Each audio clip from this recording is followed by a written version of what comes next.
What's up mga kapatid? Ito ang YouTube channel ng mga taong mahilig gumawa ng mga pampaswerte, mahilig magpabuenas, at makontras sa mga malas. It's me, Ray Kumari, and welcome back to my channel. Mabuhay! Welcome back! Welcome back!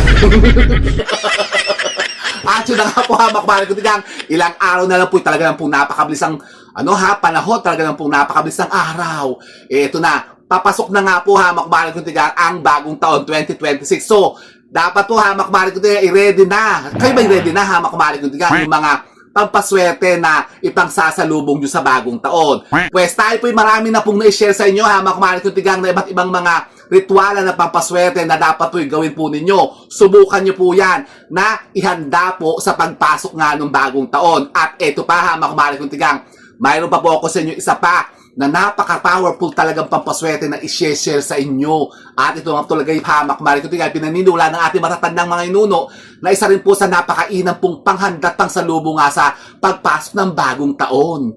Ano yan? Hindi po ito hamak. Hindi po itong lokban. O ito, tinan nyo. Pero meron din po tayong gagawin hamak, marikot-tigang na pampaswerte din po na pansabit naman po sa pintuan natin. At yan po yung gagamitan din po natin ng lukban. Pero hindi po yan ang topic natin ngayon.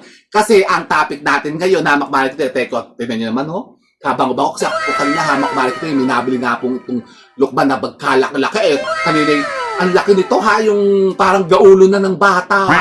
Ito na yung naman nung binuksan talaga naman, putos na putos 170, isang buo, 170, isang kilo. Sabi ko, matamis kaya. Kaya tanggal ko na yung balat kasi napakalaki nga kanina to, parang talagang ulo na ng bata.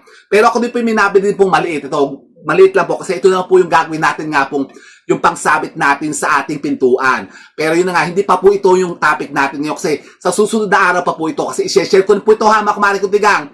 Pero ngayon po, for the meantime, ito po muna yung ating pong i-share sa inyo talaga naman pong hindi po dapat mawala, hindi nyo dapat makaligtaan na i-prepare dyan sa inyo pong mga hapagkainan o sa bahay po ninyo, sa mga center table po ninyo, maglagay kayo nito. Ano ba yan? Ito.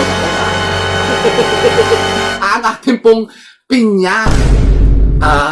Opo, ang ating Lucky Fine Apple for the New Year. Siyempre, hindi po mawawala ito kasi siyempre, ang pinya po'y talagang pinaniniwalaan. Isa rin po sa napakainam pong yun na nga, pang-busat, yun na nga, pang-akit ng mga sinasabing mga positibong enerhiya na yan, naaakit nga po ng sinasabing mga kaswertihan at kasaganaan sa ating mga tahanan. At kapag ito po ihinanda po natin ngayong bagong taon, bakit may shadow?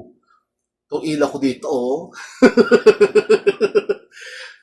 Kasi alam niyo po ba, makabalik ko tigang, ang pinya po, ang salitang pinya po sa mga Chinese communities natin, mga kapatid natin ng mga Chinoy. Ibig sabihin po ng salitang pinya o yung pineapple po ay onglay o sinasabing paparating na ang kasaganaan sa ating buhay. Kumbaga, i-imbibe na natin yan. Kaya maganda po hamak marikutigang tayo po'y maghanda ng pinya. Pero, batid nyo ba hamak marikutigang na ang pinya rin po, napakainam din po pampaswerte po sa mga negosyo. Kasi batid nyo po ba hamak marikutigang na kapag kayo po'y naghanda ng pinya, kahit hindi po sa bagong taon hamak marikutigang, kahit po mga ordinaryo lamang po natin mga selebrasyon, halimbawa kayo may mga handaan dyan, meron kayong mga halimbawa may mga bubuksan ng mga bagong mga businesses o may mga papasinayaan kayong mga bagong mga bahay o mga bagong building. Ang pinakamainam po hamak marikutigang na i-prepare natin na panghanda dyan. Sa mga selebrasyon nga po, pinya. Di ba nakita nyo ba yung mga in-check? Ang dami lang mga sabit-sabit ng mga pinya-pinya.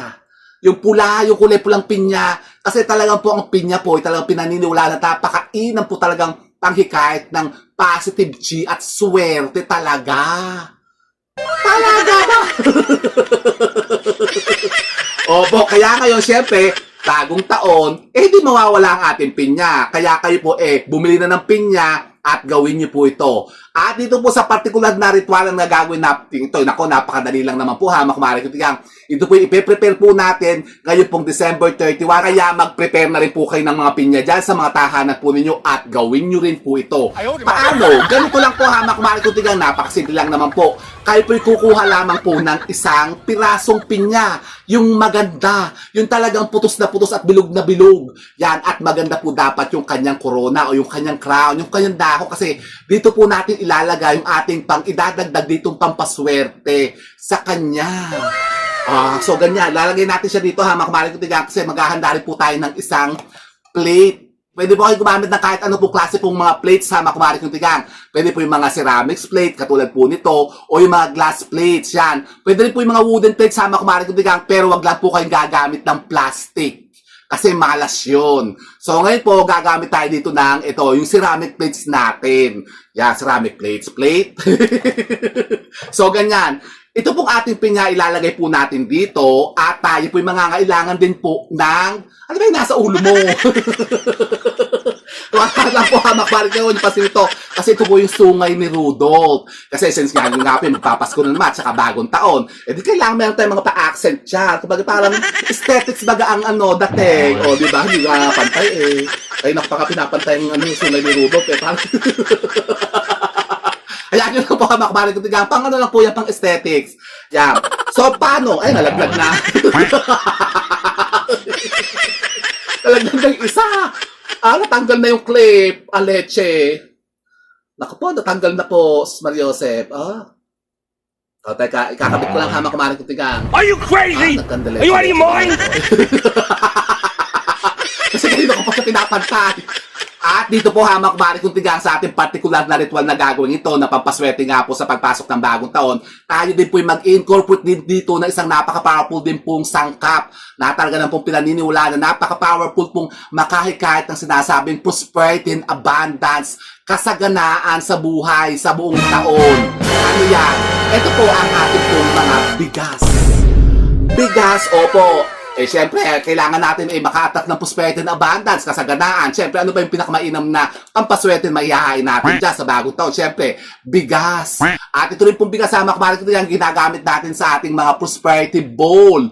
At abangan nyo yan, hamak kumari ko yung ating pong gagawin na pang grand finale na prosperity bowl, yung pangmalakasan nating version po ng ating prosperity bowl para sa 2026. At dalawa pong version ng gagawin natin, hamak balik kong tigang. Kaya antabayanan nyo yan at abangan nyo yan. Gagawin natin yung pinakamagandang prosperity bowl ngayong taon na ito. Talaga ba? So tayo po hamak balik kong tigang ay mangangailangan din dito ng ating bigas. Kapag bigas natin hamak balik kong tigang, ilalagay po natin dito sa ating plate. Yan. At tayo gagamit nga po ngayon itong ating mix na mga rice. Ito po, tinan nyo oh. Hindi yan madumi, akala nyo sira na, hindi bulok yan, hamak kumari kong tigang. Ito po kasi iba't iba pong, ganito kasi kinakain namin ngayon. Yung pong may mga black rice, red rice, as brown rice, as may white rice din po. Yung mix na po siya ng iba't ibang klase po ng bigas. Meron kang ganito.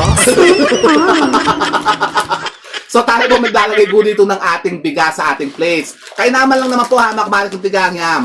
Pupunin lamang po natin siya ng bigas na ganyan. Ako, ganda ng bigas talagang putos na putos di baga. Konti lang naman po hamak kumari ko din kasi ito pong ating bigas nga po parang kumbaga sumasagisag o sumisimbolo nga po ng kasaganaan sa buong taon. So ito po ilalagay natin siya dito sa ating plate. Dito sa ating pinya hamak kumari ko tigang. So ganun po yan. Pagkatapos po hamak kumari ko tigang, usually po ito pong ating pinya na ito, itong ating lucky pineapple na ito ay nilalagyan po natin ito ng pera.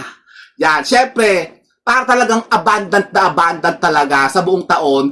Usually po kasi yung mga nung araw po, yung matatanda po, ang nilalagay talaga nila dito lang po, candy. Tapos nauso na po yung naglalagay din po ng pera, sinisiksik po dito yung mga pera nung mga unang panahon po yung mga lola ko, nilalagay mga 20 pesos, 10 piso, 5 piso, ganyan. Sinasaksak-sak lang po nila. Siyempre, ngayon po naman nag-e-evolve na tayo. Kaya tayo po, siyempre, gagamitin naman natin yung ating mga pangmalakasan na mga tigwa 1,000 peso bill. Kailangan po tayo ng 8 piraso po na mga paper bills na katulad po nito na pwede po yung tigwa 1,000 pesos, pwede po yung mga tigwa 100 o yung mga kahit tigwa 20 lang po. Siyempre, kung kayo na po may mga budget, siyempre hindi man po kailangan talagang tigwa 1,000 peso bill yung gagamitin natin dito hamak kumari kong tigang. Pwede lang po yung pinakamalit natin na paper bill o yung ating denomination ng pera po natin. Pero kahit nang pukas na saan kayo ngayon, baka kayo po nasa US, nasa Saudi, nasa India o nasa China, yung pera nyo po dyan na ginagamit, ang gagamitin nyo sa inyo pong mga lucky pineapple o sa ating mga prosperity bowl. Tayo din po hamak kumari kong tigang ay maghahanda rin po ng ating mga ampaw na pula. gagamit tayo dito ng 8 pirasong ampaw na pula kasi lalagyan natin siya ng 8 piraso pong paper bills. O, so ganun po ha mga kumare kung tigang, kayo po maghahanda po dito ng mga paper bills o ng mga perang papel at mas maganda po kung ito po ay malulutong at mga bago. Dito po ha mga kumare kung tigang ay mangangailangan din po tayo nito ng ating mga ampaw at tayo po gagamit po dito ng 8 piraso pong ampaw na pula ha mga kumare kung tigang. Yung pong mga red talaga. At dito po ha mga kumare kung tigang ay maghahanda rin po tayo ng ating mga coins o ating barya. Tayo po maghahanda dito ng 168 na piraso po ng coins kasi ang coins nito ay ilalagay po natin dito sa ibabaw po ng ating bigas kasama po ng ating mga ampaw na may laman pong pera.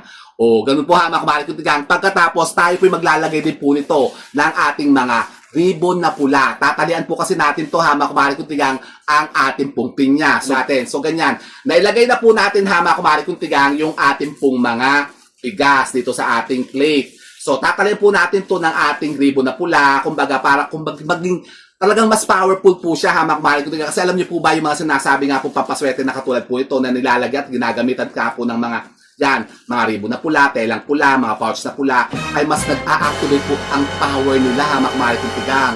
O, so, ayan na siya. O, ang ganda, mga kumare kung tigang. O, so, ganyan lang po ha, mga kumare kung tigang. Pagkatapos po natin siya matalian po ng ribbon na pula, ang ating pinya, kukunin po natin ang ating mga ampaw na nilagyan po natin ng ating mga paper bills o yung ating perang papel ha, mga kumare kung tigang. 8 piraso po yan. At anong gagawin natin dito? Ito po ilalagay po natin dito sa pinaka-crown niya. Yan, isisiksik lamang po natin siya isa-isa dito ha, mga kumare kung tigang. Kaya tayo gumamit po ng ampaw kasi bawal po kasi na ini-stapler o dinidikit po ang mga pera kasi baka masira. Kaya tayo gagamit po nitong ating mga ampaw kasi usually po yung previous years po na ginagawa natin na gantong mga Lucky Pineapple po natin, idinidikit lang po natin diretso po yung ating mga pera sa dahon niya at yung stapler natin, bawal po yan ha, mga kumare kung tigang. So ngayon po, gagamit tayo ng ampaw. So 8 piraso pong paper bill, so 8 piraso din pong ating ampaw ang gagamitin natin. So ganyan po, oh. Sasaksak nyo lang po siyang ganyan hanggang sa mapuno talaga siya para talagang putos na putos talaga yung ating Lucky Pineapple. So ganyan po ha, mga kumare kung tigang, kapag ka nailagay na po natin ang ating mga ampaw sa ating crown ng pinya, kukunin naman po natin ang ating mga silver coins o ang ating barya. 168 po na barya ang kailangan natin dito ha, mga kumare kung tigang, kaya bilangin nyo na yan. So yan, ilalagay po kasi natin itong ating mga barya dito po sa ibabaw ng ating bigas ha, mga kumare kung tigang. Yan, o, lalagay natin yan ha, mga kumare kung tigang. Pwede nyo pong isa-isahin o ayusin nyo po ha, mga kumare kung tigang, para mas maganda naman po siya tingnan. Ipapalibot natin siyang ganyan sa ating pong mga bigas, palibot po dito sa ating pinya. So, ganyan po, o, diba? 168 lang po yung kailangan natin, o, ilagay nyo po yan ganyan, punuin nyo po para talagang, kumbaga, maging saganang-sagana talaga tayo para pagpasok ng bagong taon, yun na nga. Sasalubungin natin talaga siya na talagang soba-soba talagang nakaganda talaga ha, mga kumare kung tigang. At baka naman kapag ito naman talaga ang hinain nyo na pagsalubong sa bagong taon, talaga naman po kayo puputusin ng mga sinasabing mga biyaya ng buhay na yan na talagang inaasam-asam ninyo, hindi baga? At saan naman po natin ito ilalagay? Pwede po natin itong ilagay ha, mga kumare kung tigang, sa ating mga dining table o sa ating mga center table. Mas maganda po kung nasa harapan po ng ating mga main door. Para kumbaga talagang ma-welcome natin yung mga sinasabing kaswertihan at kasaganaan na yan pagpasok ng 2026 na sa bagong taon, di ba? Pag papalit na po yung taon, syempre kailangan talagang mga bonggahan yung mga pine-prepare natin dyan na pangsalubong sa kanya para talagang maputos tayo ng mga sinasabing mga kaswertihan niya. Talagang tayo pugigiin at talagang dagasain ng sinasabing mga kasaganaan at swerte.